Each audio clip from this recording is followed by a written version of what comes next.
Kwaniza ku CBS FM UG amanya MC Shitah Queen of the Mic stress free tala Kampala oli ku program the Maiden Galz tubeerawo buli lwakubiri okubasabula bali lesi kusabula but tuba tu discussing emiramwa ebyenjawulo nkugambye emiramwa ejaki ebyenjawulo mbera ni chana chiwala ki Black Beauty echane ekyakutamata echane ekyagwebwako stress gwe wali kitunuli ogamba alhamdulillah mashallah ate munange naku zino aba yeyita darkness of Kampala Simanyege jendi Talia Kampala. By the way, that you are black, not brown. You are black.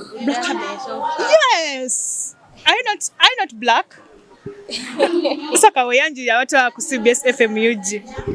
Linnya nangendo Joy aka Infinity Bea Black Bea.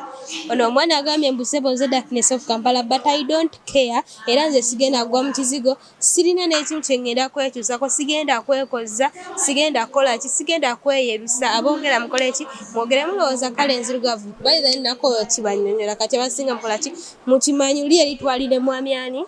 n'abagamba omukazi omuddugavu. Kenge bannange webale nnyo webalire ddala. Lukenge yatukoleddeko ku show yaffe bannanga batanaba kukola ki abatanaba kugiraba kindly go and subscribe commenting share abadde mada Ngeya leero wegenda okubeera twagala njagala obategeeza ate next week kigenda kuba kiralamuuko kigenda kuba kitokota sikisaanikire ebadde mulaba mukwano twayongeddemu ekirungo twayongeddemu ebya spice otukaterawo webati ng'ojjanga okola ki ng'okalabira okaliki kajja bakakola ki kakutukako wali wonna njagala okwebaza omwami wange kugamba nguyazi habaya zino nendabika bulungi nendabika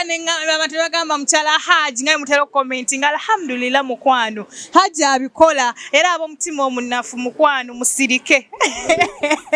omulamu agafo gonna koralero kugamba nti lwaki ensanji zino abaana abamu beyisa mubikula ebyenjawulo nosanga omwana omulenzi nga yeyerusiza nosanga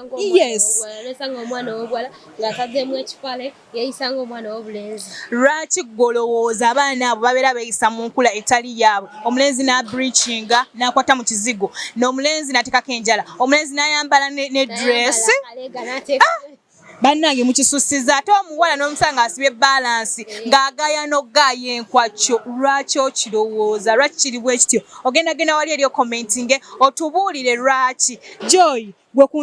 ensinzira gy'olaba ensi gy'egenda lwaki olowooza abaana ab'obulenzi oba ab'obuwala beeyisa mu nkula etali yaabwe Shitah nkuza y'abaana n'ekirala nkuza y'abaana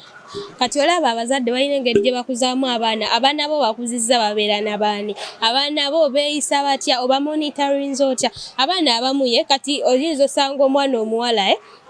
ng'akulidde mu baana balenzi of course ojja kusanga ng'ayambalanga ki ama live example osobola okusanga omwana omuwala ng'akulidde mu baana balenzi bamuzadde omuwala ogwa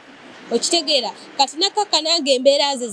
za kirenzi ng'afuuse kyandikoze kyatandibadde nga baganda babalenzi of course baleeta mikwano miki mirenzi kati nosanga nga talina nnyo interactions naki nagundi na genda ye nosanga ate kyo kirabye ennyo mu balenzi omulenzi ng'akulidde mbawala okimanyi era omulaba n'omanya nti katono yakulira mbawala kubanga abeera yeemolamola bannaye banfaananira bubi balina engeri gye beekozaakozaamu ayogera nga abawala yegiragira abamu basibane kati toyinza kuŋŋamba nti n'omwana omulenzi omukkiriza okusiba enviiri ku myaka 12, 13 kale bw'aba ng'akulidde mu baana abawala gw'olowooza osuubira ki n'ekirala group influence baana ki bantu ki abaana bo be batambula nabo okitegeera kati Shitah kangereza kale kubana ba campus okimanyi oyinza osangayo omulenzi ng'omulenzi tayagala yebeera nabaki nabalenzi banne wabula yagala beera naki nabawala banne kale nabawala mulenzi wabula yagala beera nabaki nabawala bajjako stress abawala kugamba they give you peace of mind era abana obegendereza nnyo simanga mbuze mikwano gyange abasinga bawala babeera beemoola okitegeera ekintu ekyo n'ekirala bannange abazadde kino kankyogereko Shitah abazadde abateeka abaana mu single schools ezo nnungi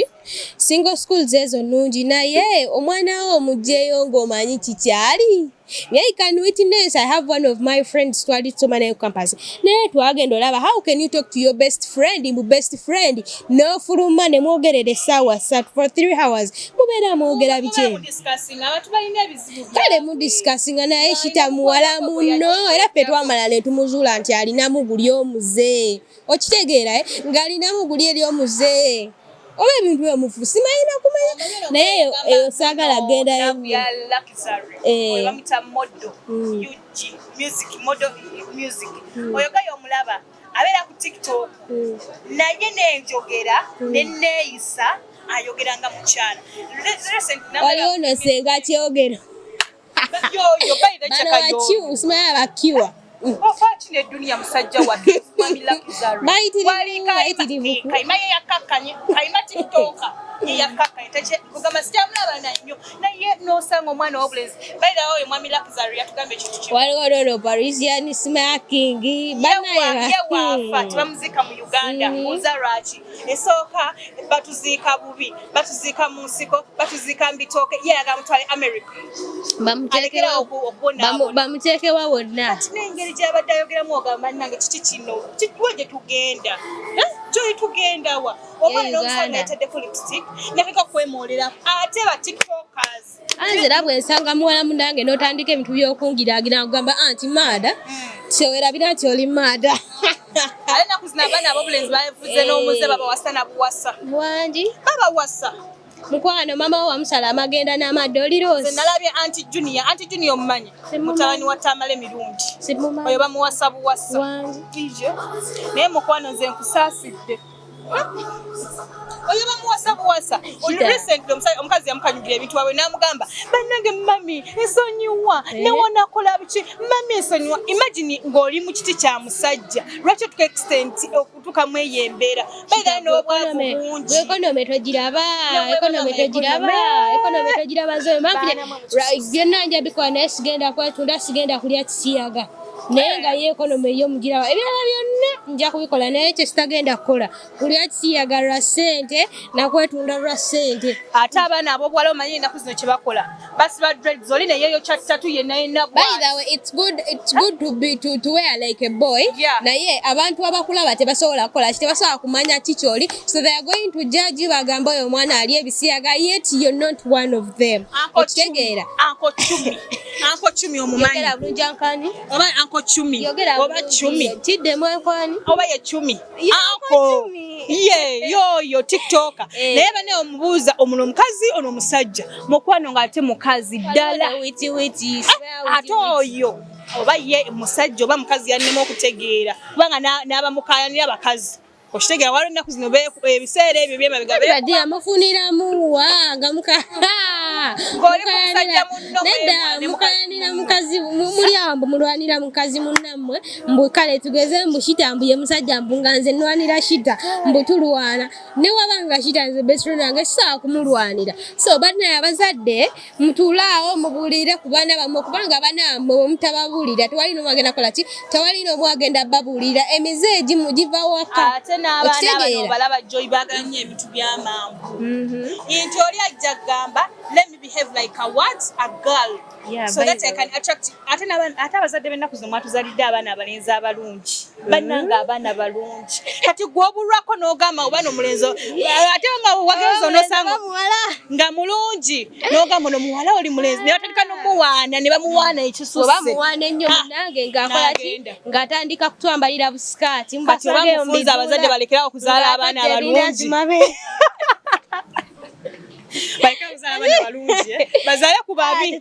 sigenda kufuna musajja mbi kubonyabonya abaana bange nina okufuna ati abo abalungi be basikyasize n'okukola egyo emize nze sigenda kufuna musajja gala nti bagambe nga muwulira sigenda kufuna musajja mubi kubonyabonya future y'abaana bange nina okufuna omusajja omulungi saga abagabe banegundi yazaala abaana ababi bw'ozalira abaana babi gwabeera ensibuko y'abaana b'okubonaabona gwe ki ekyakufunisa kupata n'omubi ate omubi ababi be bafumba my dear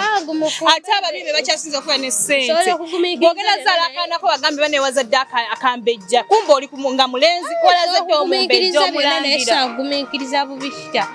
okitegeera nja kugumiikiriza buli kimu naye kisobola kugumiikiriza eyo yabeera ensibuko y'abaana bange okubonaabona oli obubi obubonyaabonya katugendeko omulango bwa bakama waffe tukomewo kyali ku program the Maiden Galz.